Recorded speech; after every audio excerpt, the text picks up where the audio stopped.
السلام عليكم ورحمة الله تعالى وبركاته. كنتمنى ان شاء الله تكونوا بخير وعلى خير وبصحة جيدة. ولينا عودة للقناة. هذه مدة تبارك الله من العيد الكبير ما نزلتش فيديو.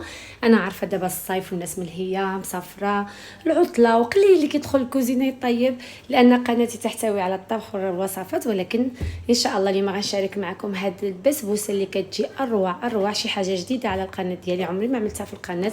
كتحمق، هي بسبوسة اوريو مع الجبن والشوكولاته.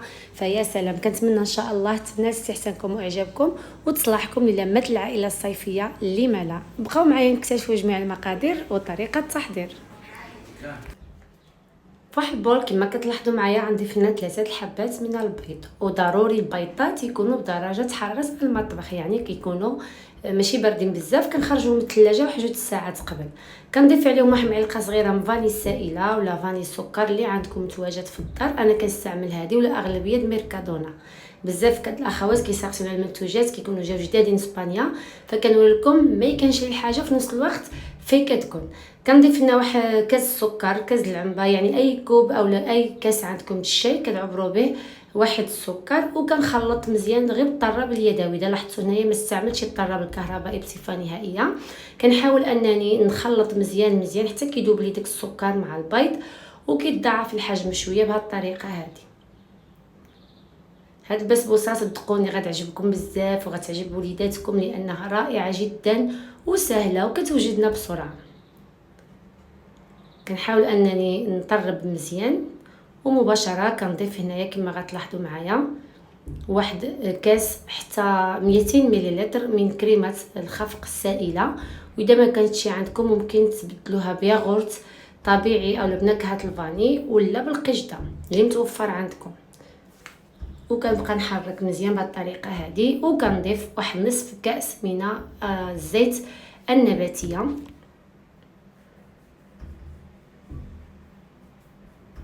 هو هذا نصف كاس من زيت نباتيه.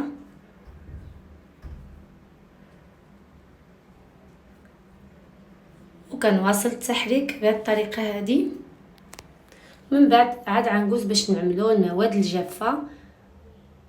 صافي نكتفي بهذا القدر، يعني كدمجنا العناصر مع بعضيتها. واذا عندكم شي اقتراحات، شي حاجه بغيتو نعملها لكم، شي وصفات محتاجين فيهم، قولوها لي ان شاء الله. نحاول انني نبقى نشارك معكم هكذا الحاجات اللي محتاجين فيها. ضفت هنايا كاس ونصف من السميده الرقيقه، كاس ونص من السميده الرقيقه اللي كنستعملوها في الحرشه والباغري، زائد نصف كاس من الكوك اي جوز الهند. ان شاء الله نخليكم مقادير مذكوره في صندوق الوصف.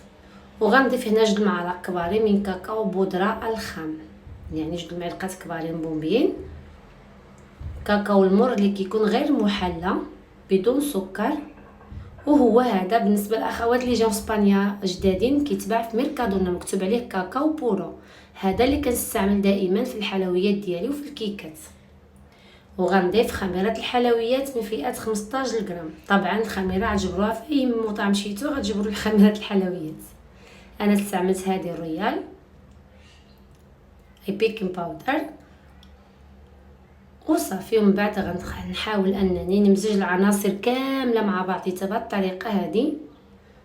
يعني عملت النواشف على المواد السائله وكنحاول انني نمزج ونخلط الكل مع بعضيتهم. وفي هذه الاثناء الفرن عندي كيسخن على درجه الحراره 180 من تحت ومن فوق. هانتوما كتلاحظوا بسهوله كندمجوا معنا العناصر بلا ما نطربوهم بالطراب الكهربائي. دابا مباشره غنضيف واحد 8 الحبات من اوريو، قطع اوريو 8 الحبات اللي كنفتتهم غير هكذا بيدي، كنخليهم انا في العلبه ديالهم وكنبقى نضغط عليهم بهذه الطريقه هذه. وكنزيد عليهم 4 الحبات من جبن كيري، اي جبن مربع، جبن كيري 4 الحبات كنقطعهم قطع صغيره. كل حبه كنقسمها على 3 ومن بعد عاود كنقطع هكذا مربعات صغيره. وكنخلط الكل بهذا الشكل هذا كما كتلاحظوا معايا. ديك الجبن كيعطيها واحد المذاق رائع، وديك اوريو كيتفزك في الداخل ديالها وكيجي كيحمق في الوسط ديالها. الصراحه انا قلت لكم قول لي كرم بركه عيتي ما تشكر. ان شاء الله تجربوها، وان شاء الله هذا الفيديو ينال عدد كبير من المشاهدات، كنطلبوا الله الخير دائما. بالنسبه للقالب اللي استعملت، انا عملت هذا مربع اللي غلفته بورق الزبده. طبعا كنرشوا الحواف ديالو بشويه الزبده اولا كندهنوها بالزبده، وغنكب هنا الخليط ديالي كامل بهذه الطريقه هذه. طبعا القناه ديالي فيها العديد من البسبوسات، اشكال وانواع مختلفين، د التمر د بزاف د الحاجات زعما تبارك الله. عندي البسبوسات الكيكات، يعني اللي بغيت تفنن ما عليكم غير تكتبوا كيكات مطبخ كرام العالمي ولا بسبوسه يطلعوا لكم مباشره. صافي كنضربوا عليه واحد جوج ضربات هكذا في سطح العمل، ودابا مباشره غندخلها للفرن. بالنسبه للفرن غندخل على درجه الحراره 180 من تحت واحد 30 دقيقه، وغنشعلها من الفوق واحد 5 دقائق، يعني 35 دقيقه المجموع كامل. من بعد ما كتخرج من الفرن هانتوما كتلاحظوا ما شاء الله ناشفه طابتنا. انا هنا الصراحه خليتها واحد 10 دقائق تبرد على خطره وفتحتها، هانتوما كتشوفوا ما شاء الله جات كتحماق. بسبوسه رائعه، شكل مربع، ممكن تعملوا شكل مستطيل، كيبقى الاختيار ليكم. ودابا مباشره غنشبر تقريبا واحد نصف كاس من حليب نسلي المحلل مكثف، وغنبقى نعمل هيدا خطوط بحال اللي كنسقي بها البسبوسه ديالي. اللي كتعجبو البسبوسه تكون مسقيه بزاف متشخشخه، ما عليكم غير تعملوا السيرو بحال اللي كنعمل دائما، اولا القطر والشيره اللي كيكون فيه جوج كؤوس من السكر، كاس الماء ومعلقه العصير الليمون، وكنخليوها يغلي 15 دقائق. هنا عندي واحد 4 حبات اوريو، حتى هما فتتهم هكذا غير بيدي، وغنعملهم مباشره فوق البسبوسه ديالنا بهذا الشكل هذا كتزيين فقط.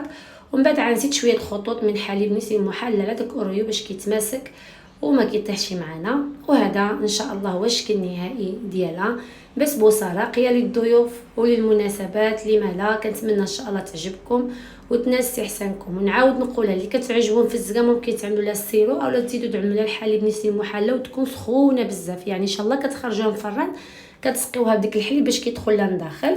وقبل ما نختم الفيديو ما عندي ما نقطع معكم واحد الطريف باش تشوفوا القوام ديالها من الداخل، وتشوفوا ديك القطع ديال الجبن كيف كيبقاو كيبانوا في الداخل ديالها، كيجيو رائعين بزاف. هانتوما كتشوفوهم، ها هما ديك قطع ديال الجبن وقطع ديال البسكوت اوريو، حتى هو كيجي باين داخل وكيجي مفزك، كيجي كيحماق مع شي كويز داتي ولا كويز القهوه. يا سلام. كنتمنى ان شاء الله هذا الفيديو هذا ينال استحسانكم واعجابكم، واللي كيشاهدنا اول مره كنتمنى تفعلوا الجرس وتشاركوا في القناه باش ان شاء الله يوصلكم دائما الجديد وتكون منفعه لنا ولكم واستفاده للجميع باذن الرحمن. الى اللقاء مع وصفه قادمه، احبكم في الله، مع السلامه.